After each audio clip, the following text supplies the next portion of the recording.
Mari kita membaca dari Roma pasal 12 ayat kedua. Janganlah menjadi serupa dengan dunia ini, tetapi berubahlah oleh pembaharuan budimu, sehingga kamu dapat membedakan mana kehendak Allah, apa yang baik, yang berkenan kepadanya, dan yang sempurna. Kalau yang lalu kita membahas dari Roma 12 ayat 1, di mana kita diminta untuk menjadikan hidup kita sebagai persembahan yang hidup dan kudus kepada Allah, maka di dalam ayat 2 kita diberikan petunjuk lebih lanjut. Hidup yang dipersembahkan itu adalah hidup yang baru, yang diperbaharui. Sehingga di dalam ayat kedua tadi dikatakan kita diminta untuk apa? Untuk tidak menjadi serupa dengan dunia ini.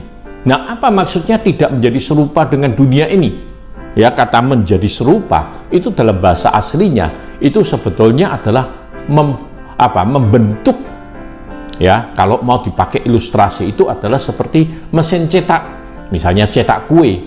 Ya, kita menaruh adonan di dalam cetakan kue, dan begitu nanti di oven atau dijadikan kue, dia akan berbentuk seperti cetakan tersebut.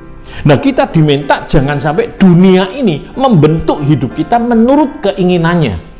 Tapi justru kita diminta untuk dibentuk, atau kita boleh dikatakan memiliki hidup yang sesuai dengan atau serupa dengan firman Allah, atau kita memiliki hidup sebagaimana gambar dan teladan Allah. Dan disebutkan kita bukan hanya tidak serupa dengan dunia ini, tapi kita juga diminta untuk apa? Mengalami perubahan hidup. Berubahlah oleh pembaharuan budimu.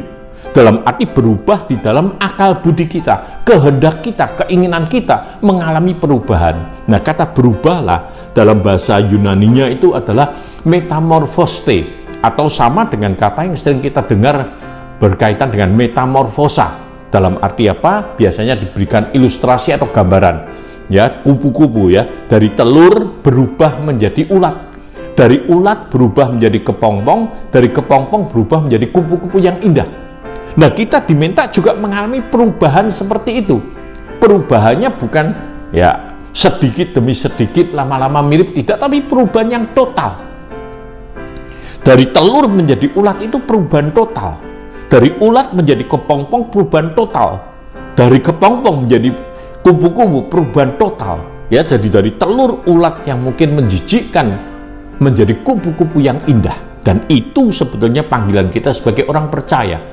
Kita yang ya hidup dalam dosa, atau kita yang boleh dikatakan mempunyai hidup yang lama yang tidak sesuai dengan kehendak Tuhan, kita sungguh-sungguh diperbaharui secara total sehingga hidup kita hari ini menjadi hidup yang indah bagaikan kupu-kupu yang memuliakan dan menjadi berkat bagi sesama kita.